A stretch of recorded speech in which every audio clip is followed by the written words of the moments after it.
ঈদের দিন আল্লাহ তাআলা ফেরেশতাদেরকে জিজ্ঞাসা করে, ফেরেশতারা বলো তো ওই ব্যক্তির প্রতিদান কি হইতে পারে যে তার পরিশ্রম, তার হুকুম, তার মুনিবের আদেশ পূর্ণ আদায় করছে,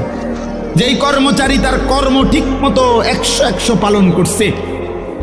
তো এখন তার বিনিময় কি হইতে পারে? ফেরেশতাদেরকে আল্লাহ বলবে ঈদের দিন, ফেরেশতারা বলবে মাওলা, তো এটার বিনিময়তে এটাই আইন ওয়াফা আজরাহু, তার বিনিময় তাকে পূর্ণ দিবেন, পারিশ্রমিক পূর্ণ দিবেন, কারণ সে তার কর্ম পুরা করছে, অতএব পারিশ্রমিকও তো কি দিতে হবে, পুরা দিবেন, এটাই তো যুক্তির কথা। তো আল্লাহ তাআলা তখন বলবেন, ফেরেশতারা তোমরা সাক্ষী থাকো, আমার ইজ্জতের কসম, আমার জালালের কসম, আমি আল্লাহর বড়ত্বের কসম, আমার শ্রেষ্ঠত্বের কসম, আমার এই বান্দাগুলো একটি মাস রমজানে আমার হুকুম পূর্ণ আদায় করছে, আমার আদেশের হক আদায় করছে,